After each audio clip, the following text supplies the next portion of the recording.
Hi, you are with me again. I'm Nikadek Chitrawati, and today with different topics. In this case, how I develop my teaching materials in teaching narrative text, especially for the ninth grade secondary students.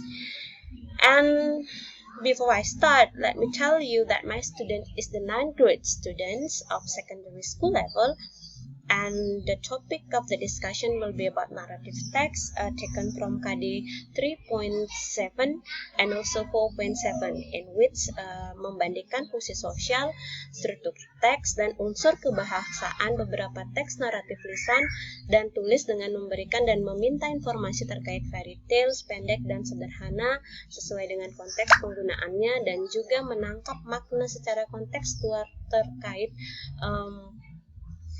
fungsi sosial, struktur teks, dan unsur kebahasaan teks naratif dalam hal ini adalah fairy tales.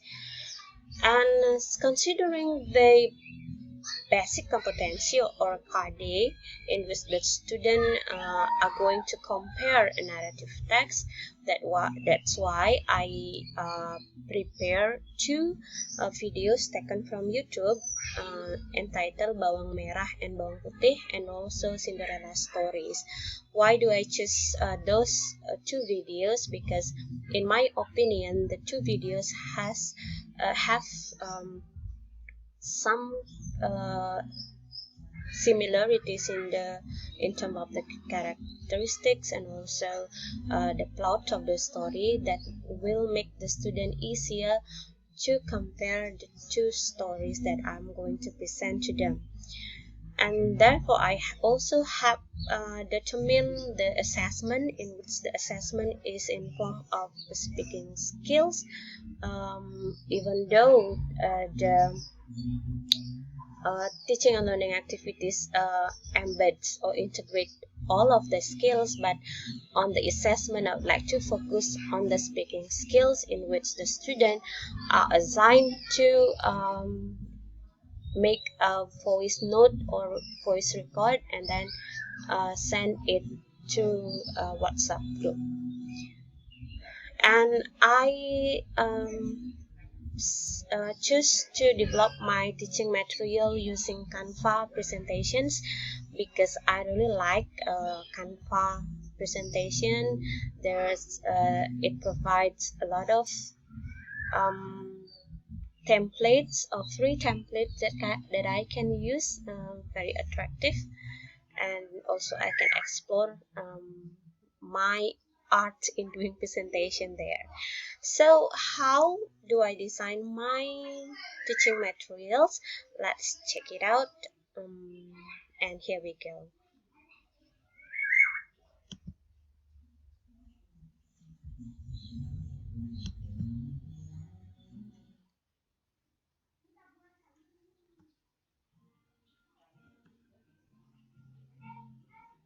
Okay, first, in the warm-up I will ask us questions about the story that the student have heard or watched and read.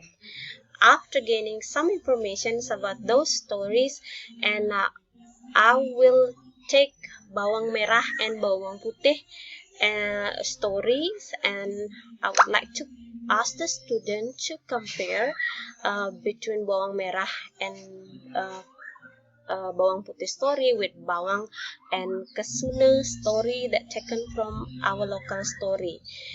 So there are two stories to be compared in the warm-up: Bawang Merah and Bawang Putih, and also Bawang and Kesuna.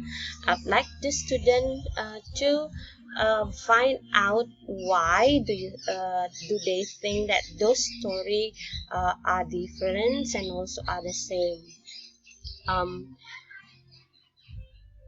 The thing that I would like to emphasize during these activities is to activate the student prior knowledge about stories or about fairy tales, and also I want to make a I want to make a connections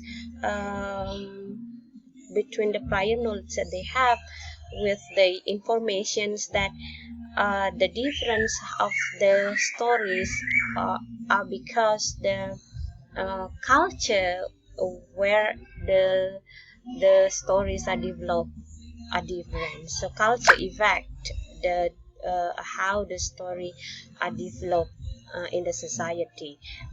And after having such kind of discussions, I would like the students to um, watch uh, watch a video, the first video about bawang merah and bawang putih, which taken from this URL. And after few time watching the videos, I think because the student is already familiar with the story, one or two times playing the story will be enough time for them. And after that, I will ask the student to discuss with their friends in the group about how do they feel after watching the video and what is the most favorite scene in the story. I choose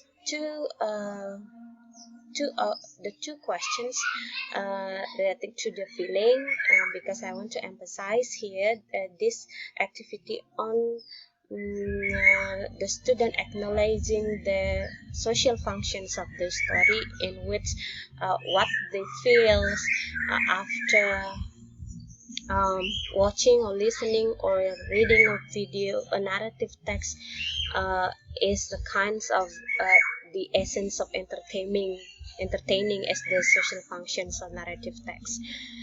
And after that, I will ask the student to watch the second stories, in which they are going to still work in their group, and also watch the second video about Cinderella. And again, I will ask the students how do they feel about the stories. And after having a short discussion on the two videos, I'd like them to work again in group, and for 10 minutes, in which they are going to answer these questions in a group.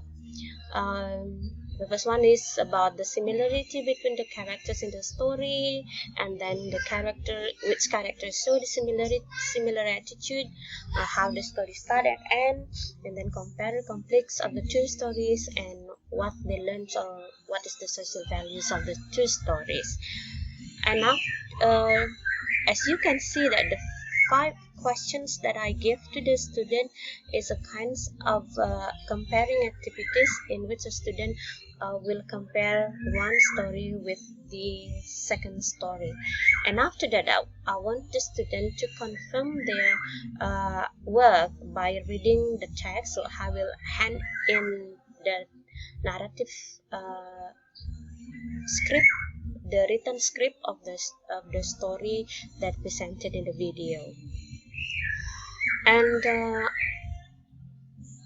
after having a discussion on that, the student will do a karya kunjung activities, in which each student has the responsibility to present their work, their group discussion to another person in another group. And after that, they will go back to their own group and then discuss about what they have find in the other groups. And then the representative or the volunteer will start the discussions. So in this case, the teacher and this will facilitate the student about the generic structure of the text, which part is called the orientation, which part is called as the conflicts, and which part is called as the resolution, and how the narrative text will differ with another type of text, take for example the recount text. And the next activities is I would like the student to work individually and make 3 or 5 minutes voice record on their favorite stories, by considering what is the story and who are the characters, how the story start, and how about the conflicts, and then how the story end, as well as the moral value. And then the student are assigned to send the voice note or voice record in WhatsApp group after the school end until a certain period of time, and it based on the student and me as the teacher agreement in regards to time. And then the focus of the assessment, of course I will tell the student the focus of the aspect of assessment regarding to their presentations. In this case, it's about fluency, pronunciation, content, and also accuracy. It is important as the guideline of the student to do better in their job. And the next step after that is the sum of activities, in which they are going to have a sum up together between the student and also the teacher. And also I will give the student a homework. In this case is reading Tangkuban Perahu stories, and also answer some questions that I will hand in to them next after the lesson end. So that's the way I develop my teaching material, and I hope it's useful, and I will be glad for any comment and suggestion. Thank you.